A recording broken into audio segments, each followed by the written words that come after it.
Good morning, good afternoon, good evening. Twitter's in the world, you are streaming here on Twitter, as well as some of you on YouTube. Friday edition Q&A with Wob. Almost got all my devices up within the first 30 seconds today. Got the iPad, got the iPhone, okay. We're live. Are we on the right internet? I always go live before I check we're on the right internet too. Look at me. All right. What's happening? Made it to Friday.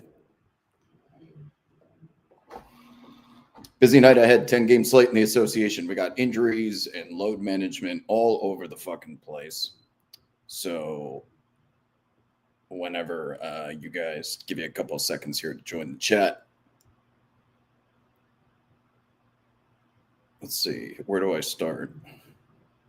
What's happening, Shaden? Good to see you. So real quick, we can just bang through this. There are so many. And now I see why everyone's going to end up watching football. This Thunder Grizzlies game specifically, how are the Thunder still 5.5-point favorites? They are missing Shea, Jay Will, potentially Alex Caruso. They're definitely missing Chet Holmgren, Isaiah Hartenstein, Cason Wallace. And they're still 5.5-point favorites over the Memphis Grizzlies. Now, John Moran, Cedric Coward in and out. Toronto game, Scotty Barnes and Brandon Ingram out. They're catching 10.5 right here in the middle of your screen against the Celtics tonight. So many guys missing games, man. Kawhi Leonard's now questionable. Yeah, I guess J-Dub's going to go off. Like, what do you guys – let's just take a look at what his points are at. They got J-Dub at – oh, just official word came in. Cedric Coward is now a game-time decision on Friday. J-Dub, 23.5. I mean, it's got to be an under for me. You get it at 24.5. Under because of the potential of always a blowout on either side. That's a shit ton of points. He's going to have the ball in his hands a lot, but between Isaiah Joe, Aaron Wiggins, they still got guys that can score, and it's OKC. They got 15 dudes.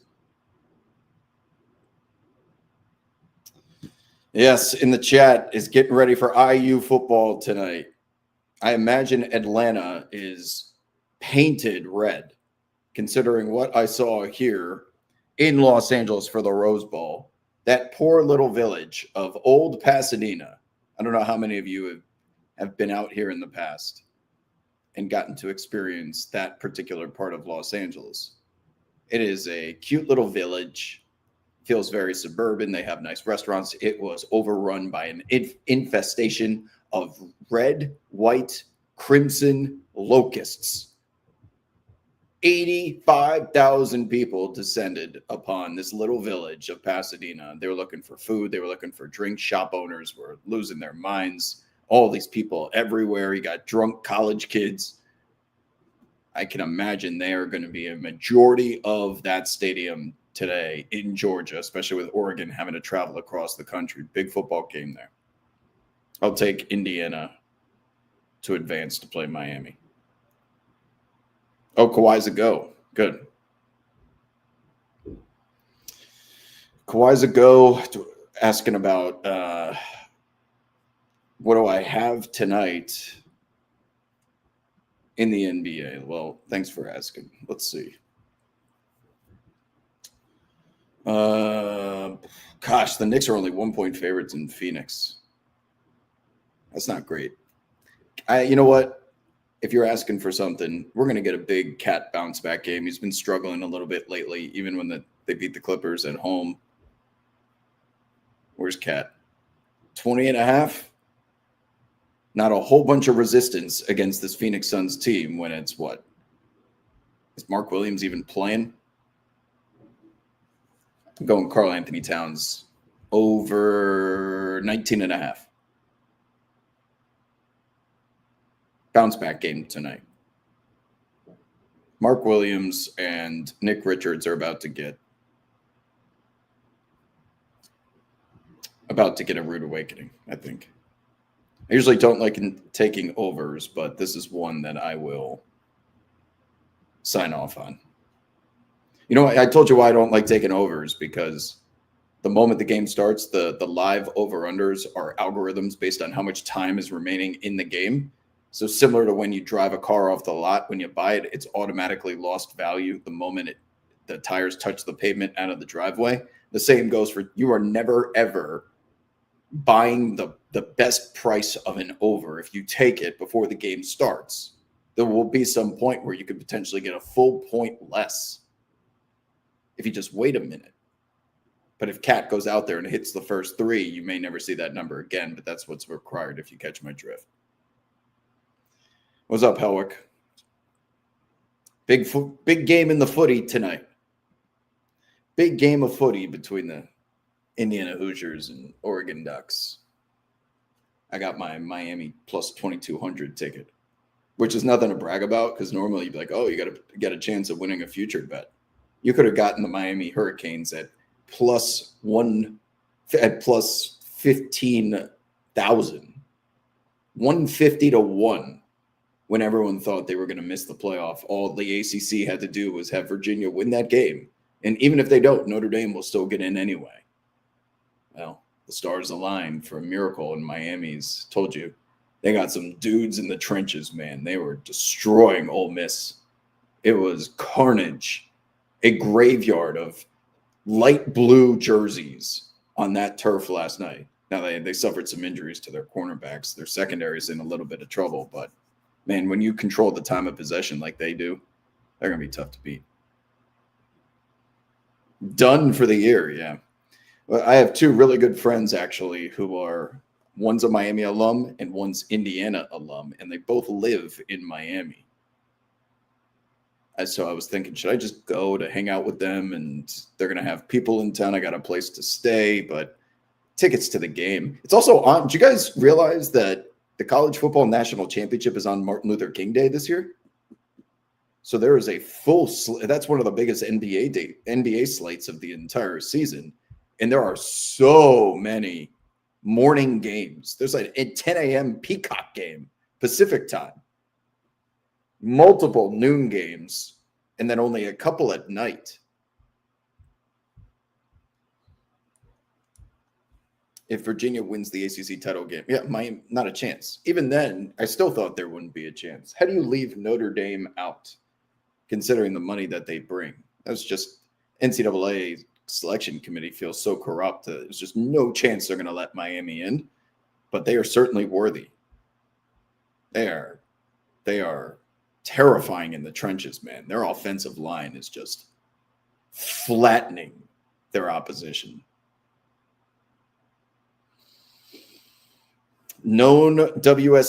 Doug says, known Washington State corner Ethan O'Connor committed the most obvious PI in another former Washington State transfer. There's an unwritten rule of never calling PI in that spot during Hail Marys. What did they call it on the broadcast? There was a mutual, like, they had a term for it, mutual hand fighting or position. Someone will come up with it, but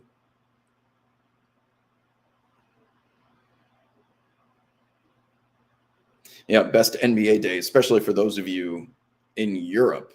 Martin Luther King Day, when I was talking with some people who live in Paris, they're like, we have that day circled because we get to watch all the games. And to us, it feels like your equivalent of a NFL Sunday with Red Zone, that we're able to stay awake because it's during normal business hours and we get to watch all the games at once. People get together and for most of the time, games start around 1 a.m. and you can't do that.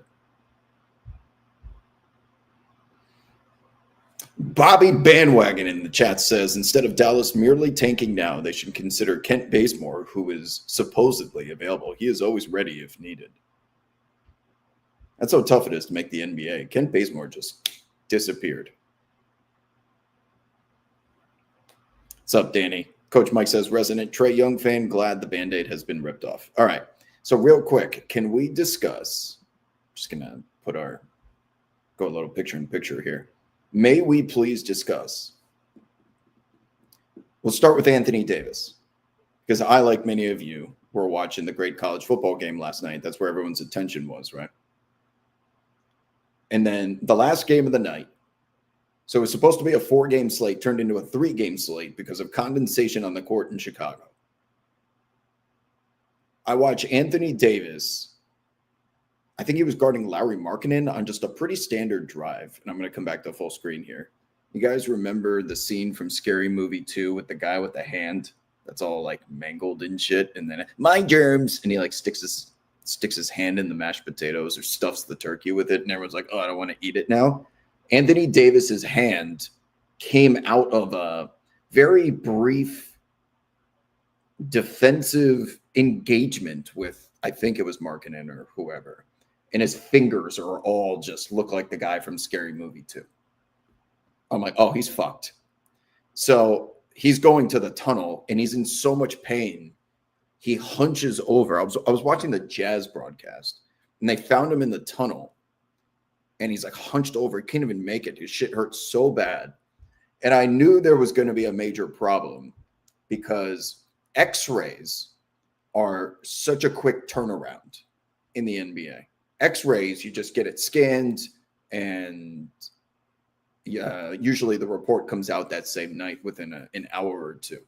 MRIs, you have to go to a special machine. It takes some time. You look at multiple things.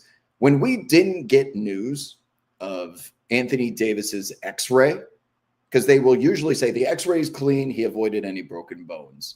They usually do that with anticipation of pitching propaganda to the fan base that everything is okay. There was dead silence, which means either that X-ray was going to reveal something bad that they needed to wait for a second opinion or a way of transmitting this information, and or they needed to wait for an MRI because in addition to whatever was going on with the mangled fingers, there could be ligament damage too. And what did we hear from Shams Charania today? Anthony Davis has significant ligament damage now in his fingers, which is going to influence the trade market in the next month and a half. We went from him being a focal point of the NBA's biggest blockbuster transaction of this generation. He was the piece that inspired one side to trade an untradeable player. He has, in less than one calendar year, he has gone from that to now. Would anyone give up a single first round pick for Anthony Davis? You're going to have to match contracts if you want to trade for AD. Would you, in your team, even if you desperately needed him or were willing to take a risk, would you be willing to trade a single first round pick for Anthony Davis? He had his calf injury this year, adductor, groin, and now a completely mangled left hand that may keep him out for a majority of the regular season. Okay, so let's trade for him, and then we'll reevaluate after. But his contract status is that he's only got one more year left at, what, $52 million or something? I'll look this shit up right now to make sure we get it right. Dallas Mavericks salaries. Here we go. The master of picture-in-picture is back. Anthony Davis on the books for $54.1 million this year. Very top of your screen. That number goes up to $58.4 million next season, and then a player option near $63 million in 2027, 2028, when all of the extremities on his body may be detached at that point. Is anybody viewing this guy, Anthony Davis? Let's see if I can. This guy, Anthony Davis, as an asset, considering the liability that he creates on your salary cap and books. If he ends up getting traded, it's going to be for an expiring deal of someone that's in equal territory of money, plus the most heavily protected first-round draft pick ever. And that's honestly it. I'm not giving up anything maybe other than a rookie that I don't think we're going to sign to an extension anyway. So what is with this foot on this? Get this shit off my screen. These rotating ads. What the hell? Who would ever agree to put their foot? Jesus Christ. I need a minute. You guys see that foot? Where was I? I was just preaching about how Anthony Davis's trade value has completely cratered, diminished to the point that he is probably seen as a liability now, considering the money made, his availability, and his production. Is he incredibly talented? Of course. One of the most influential defenders of his generation.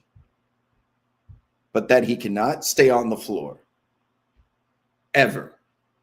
I am willing to say that this is officially now the worst trade of all time.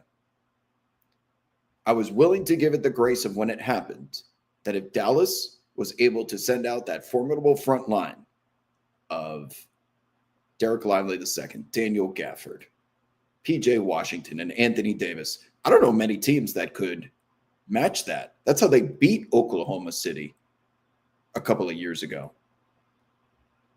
Kyrie Irving in the backcourt, they had enough creativity, but there was one prerequisite, and it was that everyone had to stay healthy, which ended up being quite unrealistic considering Kyrie and Anthony Davis's history.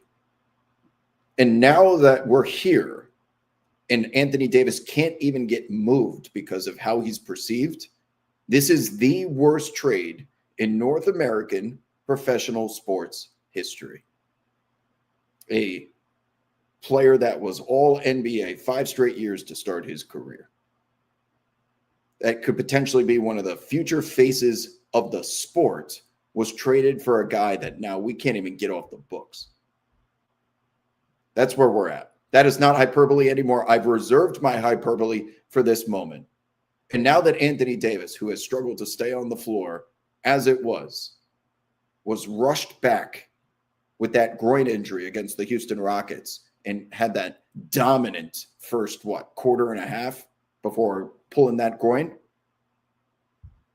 it's over. It's over. And I wonder what Atlanta's thinking, because you cannot repurpose CJ McCollum and Corey Kispert into a trade for Anthony Davis, because CJ McCollum has an expiring contract. So you would have to send Porzingis and assets to convince Dallas to send us Anthony Davis. I wonder now what the temperature in the room is, considering Porzingis has his own availability issues due to his illness. Are they just going to trade two guys that can't ever be on the floor? Helwick would know this. Didn't this trade happen with John Wall at some point? Is this how we ended up getting traded to Houston or LA? That they ended up just swapping two guys that were never going to be available anyway? I think that's how that trade went. There was only like one or two guys that John Wall and his Supermax money could be traded for, and it actually happened. Anyway, incredibly disappointing.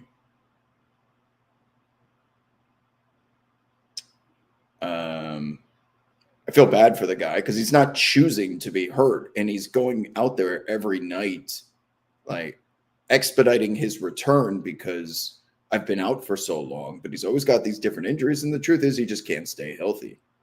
Now, if you were playing NBA 2K, you went to settings and you turned off injuries, then this would be different. Anthony Davis would be one of the best players of the era. But unfortunately, durability has contributed to a main part of someone's performance and reputation more than winning and losing. It's the age we live in.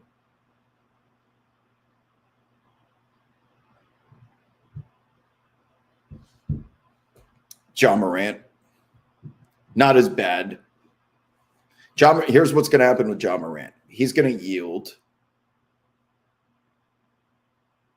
He always does. He seems to get poked in the eye. That's where he wears glasses all the time. What are you laughing at? see less. Ja Morant is going to yield an expiring veteran contract that is close to his amount of money. He's going to also get a young player that is either on a rookie extension or has the optionality to be extended. Doesn't have to be something crazy, just a young asset that the Grizzlies think could fit into their system that's going to revolve around Jaren Jackson Jr. And then there's going to be 2 protected picks. One will be significantly protected and the other will be light. That's the package that they're going to get back for Ja Morant, who is currently one of the worst jump shooters in the NBA right now. But he sells tickets. He's electric. We know he can still be a star at times, but he has his own availability issues. I think that's all they're getting back for Ja Morant. How many of you in the chat have seen the movie Margin Call? It was like the original Margin Call was the original not Wolf of Wall Street. What's the one with Steve Carell and Ryan Gosling? Big Short. It's the original Big Short. Jeremy Irons sits down when they are discussing dumping all of their assets and ruining the entire economy, investment economy.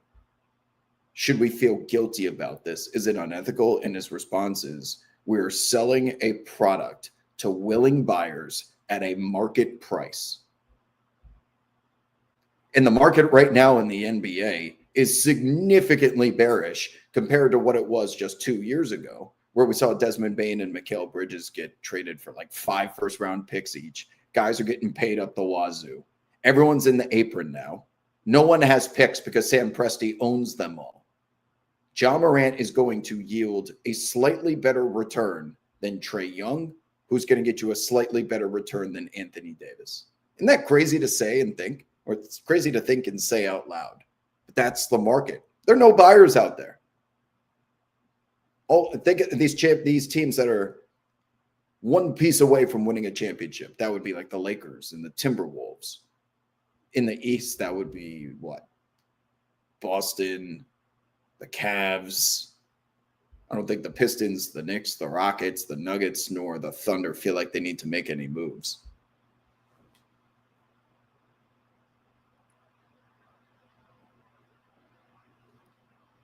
I mean, what are you going to do if...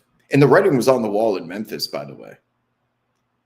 When they fired Taylor Jenkins with less than 10 games remaining in the regular season, the front office is going to throw all of their support behind Tomas Isalo.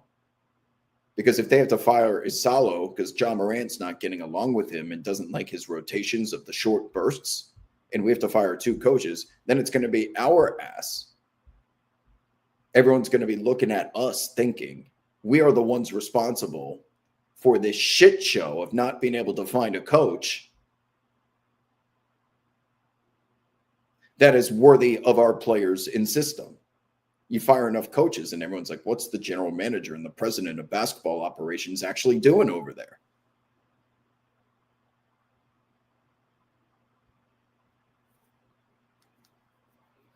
I don't think there's going to be any sort of trade that has a return anywhere close to the magnitude that we saw with Anthony Davis and Luka Doncic, arguably ever. But these blockbuster deals, there's a reality check that is happening for a lot of these guys that think, like, I'm Trae Young, I'm Ja Morant, I'm Anthony Davis, I'm getting a max contract.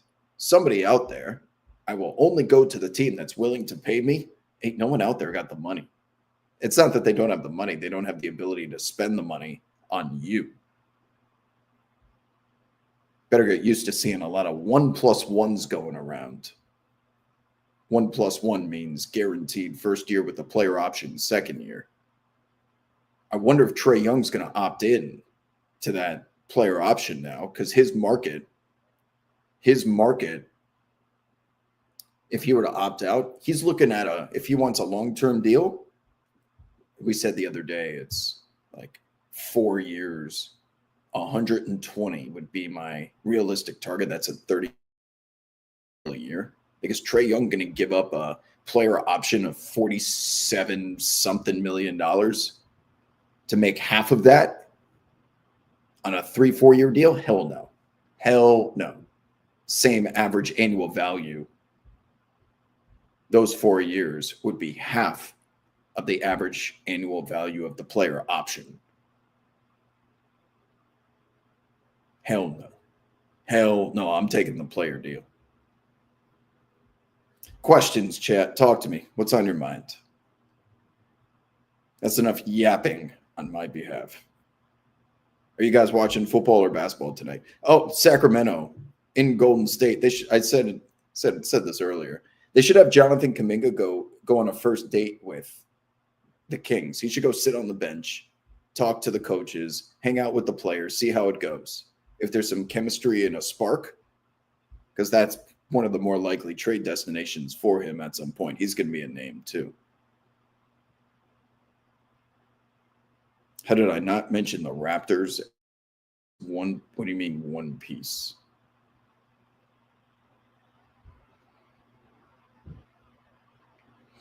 The Jeremy Irons speech at the end when he convinces Kevin Spacey to stay. Yeah. That's one of Jeremy Irons' best roles. Just his voice is so fucking iconic.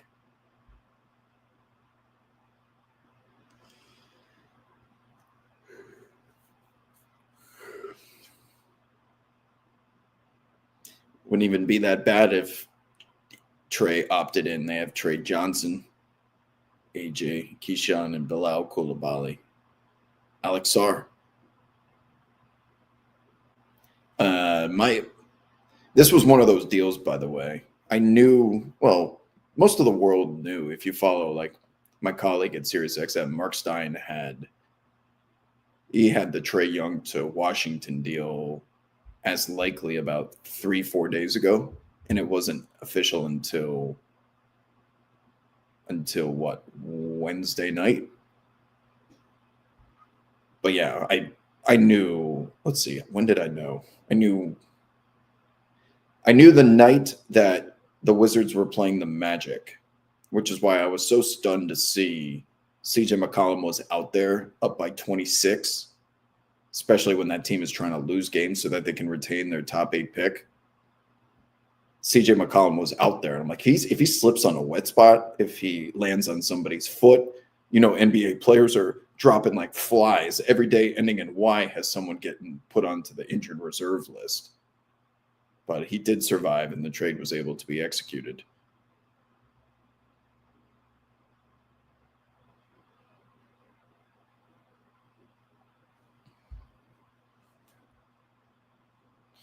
Oh, one piece as in one player away. I may be biased here, but I'd like to hear your thoughts. Simon's asking about the Toronto Raptors.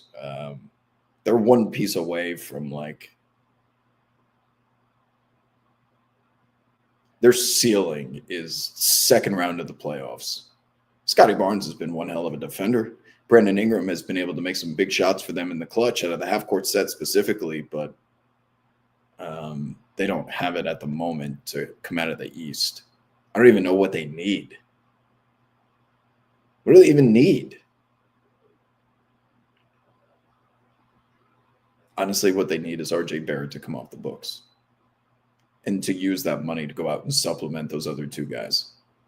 Emmanuel Quickley is perfect for that team. Floor spacer. He can run your second unit. He can be high usage or catch and shoot. Perhaps some big man depth, because if you're trying to be serious in the Eastern Conference and you're the Toronto Raptors, what are you going to do in a 7-game series against Mitchell Robinson, Karl Anthony Towns, Jalen Duren, Isaiah Stewart, Evan Mobley, Jarrett Allen? What does your front line look like against that? It is not even in the same conversation. Thoughts on Zion in Chicago, asks Danny. Anywhere but New Orleans at this point. Zion is another one of those dudes that I don't know how you find any sort of value for him as an asset. He can still play, but how do you ever trust that he can give you 65 games in a season? And you know what? I asked, we had Stan Van Gundy on the show a couple days ago. And the main convo that we had during the program, I continued to press him as if he was still coaching. Tell me what it's like when a training staff comes to you and says, this player isn't going tonight. He's being held out. Like, what type of power does the coach have to convince the training staff otherwise? I asked, is this a democratic process, or is there more of a dictatorship with the training staff has the final say in all of this? The general manager and the front office have the final say, and it's just the coach's job to figure out how to win the game with the players that are available.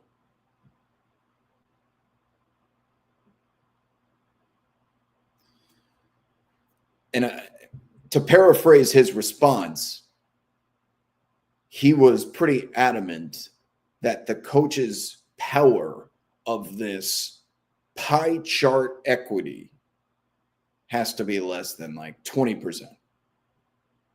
The player has a voice because obviously he's going to inform the training staff and that I'm feeling well enough to play. But ultimately, this is a training staff decision.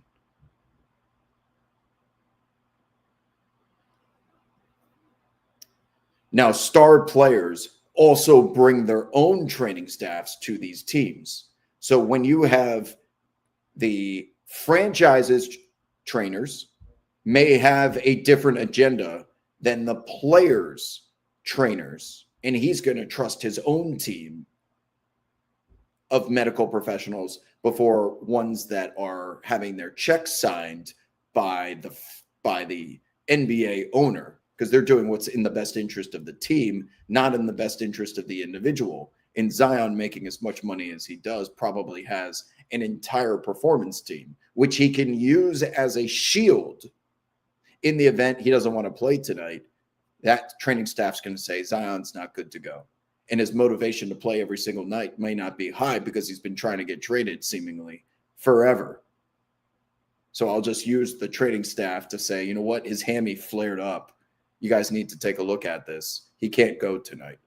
What are they going to do? Tell him no? Actually, he is going out there. That would never realistically happen. It's a long-winded way of me getting to the point, which is if he ends up in Chicago or quite literally anywhere else besides New Orleans, something tells me all of these injuries that have kept him out for like a week or two at a time are going to start to feel a lot better because he's in a situation that he's more comfortable with and he's inspired to play more. He doesn't want to do that in New Orleans, just enough to still be a desired asset. That's a personal opinion. Do not connect the dots to Antonio because he has not told me anything otherwise, but I think that's what's going on based on my brief knowledge and conversations.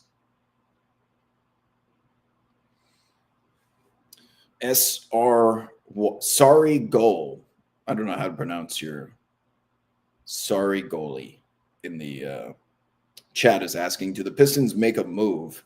I feel like they need a Schroeder-like player from last year, not necessarily a guard, but a guy who just knows how to get it done. And the answer is you guys need a second gravity creator for Cade. A second gravity creator is someone whose mere presence will draw 10 eyeballs, whether they have the ball in their hands or not. Their mere presence on the floor causes the defense to have thoughts in the back of their mind on being cognizant of where they're located just in case. Who is an example of that? I spoke with some Pistons fans after they beat the Knicks, and I suggested Kobe White in Chicago, who has an expiring deal that's for not a lot of money. And I don't know if Chicago wants to pay him the max that he's probably looking for. So if you were to go out there and trade for Kobe White, that is a guy who can, 1, space the floor, 2, hit some really big shots in the clutch, 3, go off the dribble and create for himself, and deem the respect of a team defense. If that type of player was alongside Cade, that may take some pressure off of him when he's going to see the inevitable double teams in the playoffs, because if Tobias Harris wants to beat us, so be it. If Isaiah Stewart wants to drop 31 on us again, so be it. You are going to see teams willingly choose to have someone else be wide open to beat them instead of Cade Cunningham, because that's the type of star that he has ascended to become. The Malik Monks of the world, these disgruntled microwave scorers that can come in there and go off the dribble and get you points in a playoff game. I think they need one of those, and I'm not trading anyone besides Jaden Ivey really to get it. That deal for Kobe White would look like Jaden Ivey and picks of some kind for Kobe White.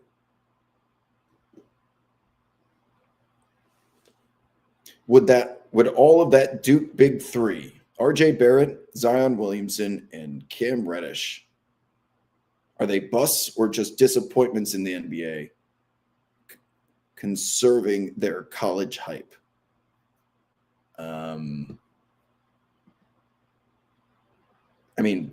RJ is probably the least bust-ish of the three. And he's just I loved when RJ was on the Knicks, but he has a high floor and a low ceiling. You know exactly what you're going to get from him. He's an inefficient long-range shooter. He's a good finisher at the rim when he gets downhill to that left hand. He's a hard-nosed defender, complete professional. But he's not good enough to be the primary scoring option on a championship team. I think those are all fair assessments of him at this point.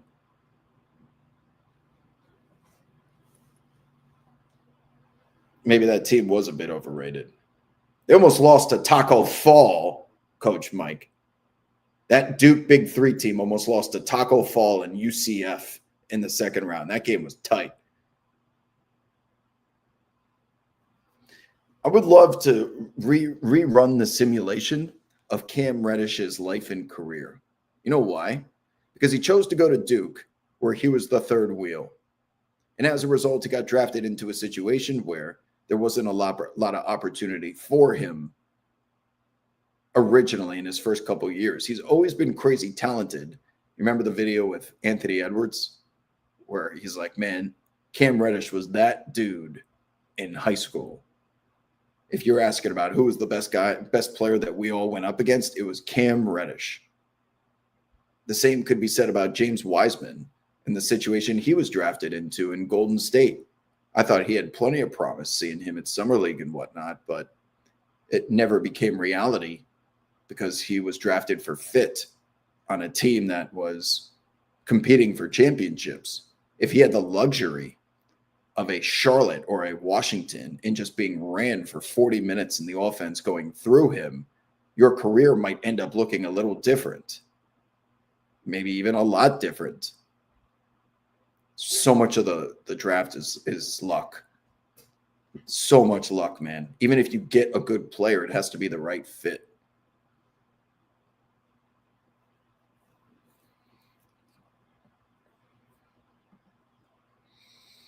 What else you guys got? Got about 15 minutes or so in today's show before we sign off for the weekend. Fridays are always late. Tonight's pick, if you missed it, I'm going with Karl-Anthony Towns' over in the Phoenix game. He has been struggling as of late. I do anticipate a little bit of a bounce back here. 19 and a half or something. Let's see. 20 and a half. 19 and a half, sorry. Karl-Anthony Towns. Over. Yes, the playoffs are a different sport than the regular season. A different sport. And some rosters are better equipped for that style of play than others.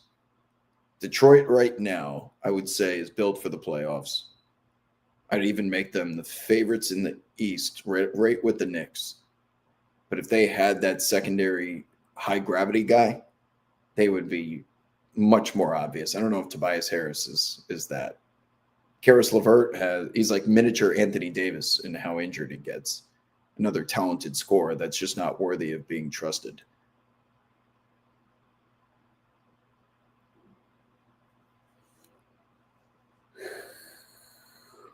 Raptors plus 10. They're missing their two best offensive players tonight, Danny.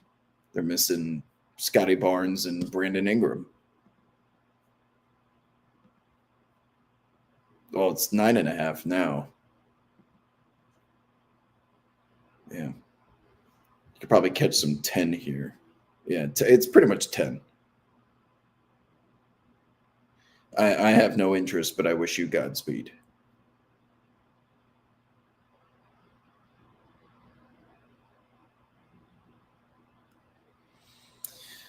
Cat in the chat, do I have Giannis over on points? I haven't even taken a look at that. You know what? I'm lead. Once again, I don't like taking overs, but let's see what Giannis is. 29.5? Sheesh. 29.5. He gets up for these big games. He's only playing the Lakers in Crypto.com Arena once. You're going up against LeBron and Luka. This will be star power versus star power. Giannis loves getting up for these games. The Bucks may suck, but he may feel the need to go punch for punch, which is going to result in him just going to the free throw line over and over and over again.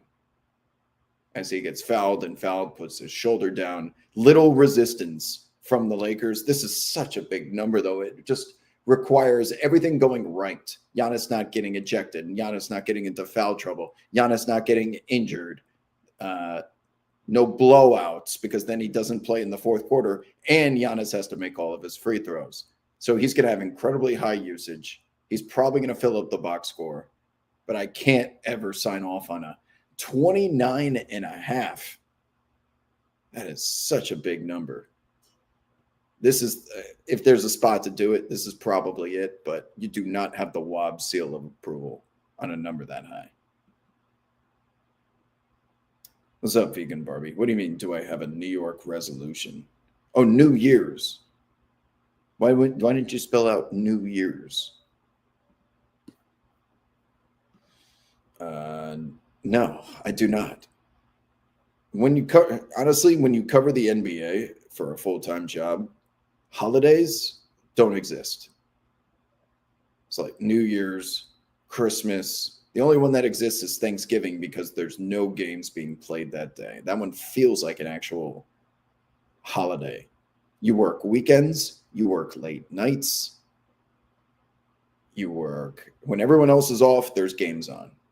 And if you're covering the NBA nationally, you have to be prepared for a teacher's schedule where you do not get bank holidays off. You get summers off, which is great. But I didn't even think about like New Year's Day because I was at the Rose Bowl.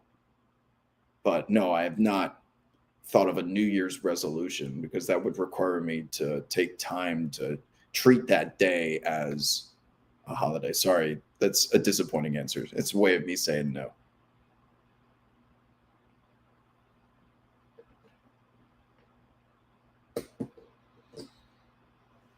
It's like working graveyard shifts.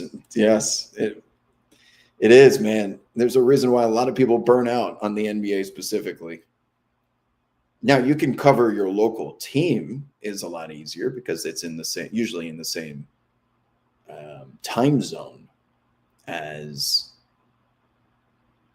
you are, and you can structure your life around games tipping off around 7 p.m. local time. But if you're covering the NBA nationally, once again, you cannot be on the East Coast, especially if you have another job, or a family. You cannot be on the East Coast if socializing has any sort of priority in your life. Larry Markkinen just ruled out due to rest, by the way. You cannot have a social life because games are on until 1:15 in the morning Eastern time. And then you need to stick around for the post-game press conferences when LeBron and JJ Redick are giving you all sorts of answers. That's until 2:30 in the morning. So you've just lost your entire night. You can't go out to dinner with your friends. You can't go on dates. Everyone's already asleep by the time you're done. You have to be on the West Coast or Hawaii.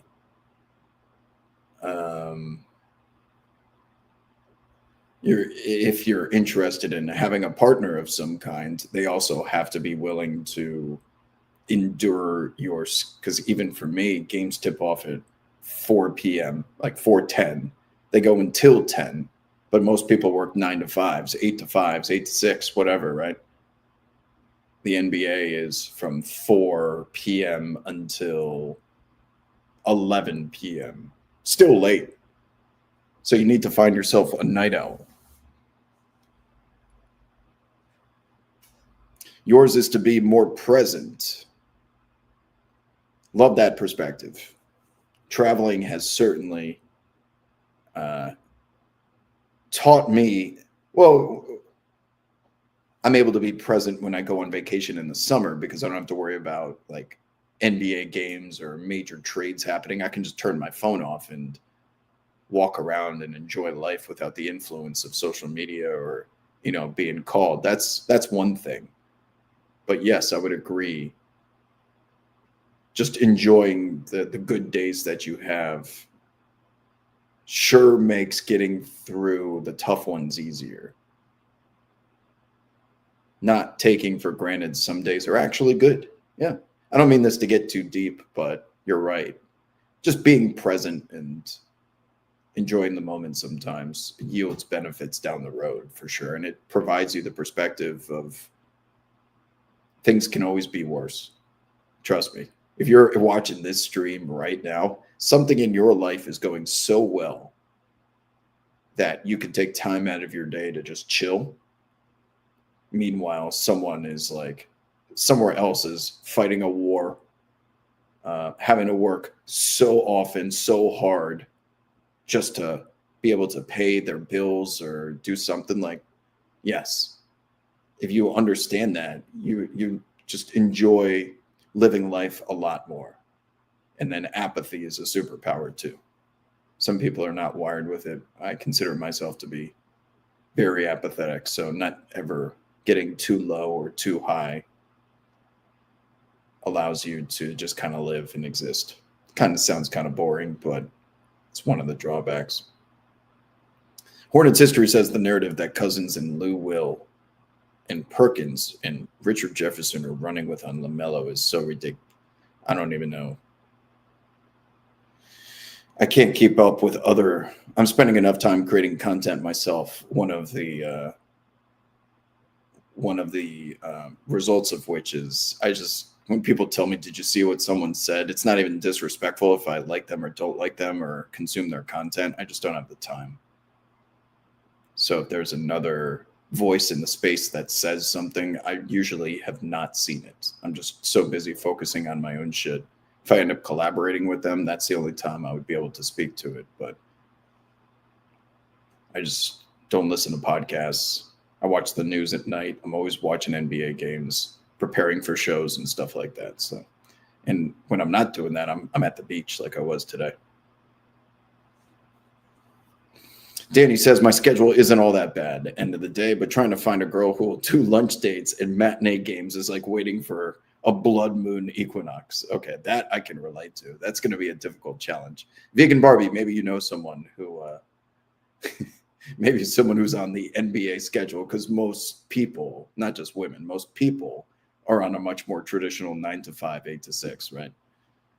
But yeah, that's going to be one of the difficulties of keeping up with the NBA full-time nationally. Recognizing, hey, my life is pretty cool, as opposed to always looking for the next threat or opportunity. Exactly. You get it. Right. Well, they say that if you end up making a lot of money, like, are you wired? Not saying you specifically who asked the question, but anyone at some point, do you just stop and enjoy everything that you've earned? Or is there's always this need I got here, but now I want to have more and more and more because someone else out there has got more than me. And I want to be able to match that. I have never felt that way, ever. I feel like I'm good at life because I set a goal for myself when I was 17, 18 years old. That I wanted to put myself in a position to be retired by the age of 40. And I think I may be able to achieve that. That's only because I live within my means. I live in a basic one. Look at my apartment. I live in a 1-bedroom apartment. I'm single and I order groceries like everybody else. But because of that perspective and I know what I'm happy with, I don't feel the need to like be a billionaire to be happy. It'd be a waste of time. And most of those people can't even enjoy it because by the time they get there, they're dead. I don't want to be one of those people. And I guess that speaks to what Vegan Barbie was talking about earlier with living more in the moment. You will enjoy the process of everything you've accomplished in your life. And you're not always seeking out the next opportunity or who's out there is going to try and make your life miserable. You know what the easiest way to do is stay off the internet. Stay off social media or don't read the comments and you'll feel so much better. Shit doesn't bother me, but most people will read something, it'll make them feel a certain way, and then their whole day is ruined, right? Saying that LaMelo's minutes he's averaging are purposeful by the Hornets because they're trying to tank his trade value on purpose. No, he got moved to the bench because they're trying to allow him to play in more games. People are seeing that as they're sick of LaMelo. No, the Hornets said we're moving him to the bench so that he can play more fourth quarters and not be out every other day. Like that information is readily available. If someone's constructing a narrative around like, see, LaMelo's a letdown, that's just malpractice. It would be close to malpractice originally, but the Hornets told us the reasoning for bringing him off the bench. How anyone could say like this is the downfall of LaMelo, he's been benched, that is just not true. His minutes are being repurposed elsewhere. Trying to maximize his appearances, and he fucking killed it off the bench.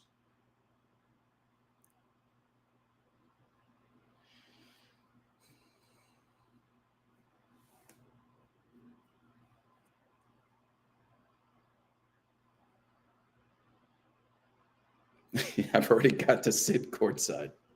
So you've hacked. Yeah, and I have access to I have a great life situation because I can sit courtside pretty much anytime I need to, which is a lot of fun. But then you become spoiled and you can't go to games unless you sit courtside. I also have friends with yachts, so I never have to buy a yacht. I don't need $1 billion. I can just go on their yacht. They always say the best boat to own is a friend, or the best thing to have is a friend who owns a boat, not you owning the boat itself, because of how much maintenance and whatnot it requires, how much money it costs. Yeah, I mean, well, honestly, if the other national media is having LaMelo conversations because he got benched, I mean, that's more of just I can't really. There has to be a reason why they're doing that. The reason why they're doing that is because people are engaging with the content, but it's just not factually correct. Even if you spin it into that net, like there's no some secret agenda that LaMelo's been benched because of performance.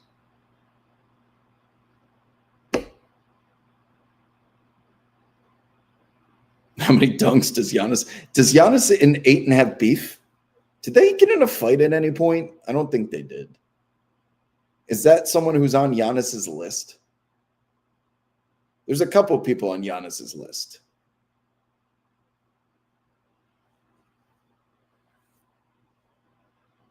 Have I opined on how the Knicks are fine? And this is, of course, you're going to see it in all my post-game videos. Don't bother me with anything Knicks are in trouble related. We'll see you in May.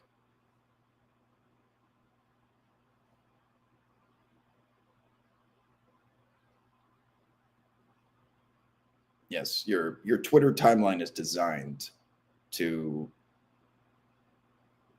lock you in, doom scroll, especially the For You side. You need to get out of that. Stop digging that hole. It's pretty much designed to piss people off. It's meant to solicit extreme reactions and opinions, not nuanced conversation. And that's whether you agree with it or you dislike it. That's the type of discourse that you will find mostly on this app. And that does not help for mental health if some of these conversations make you feel a certain way.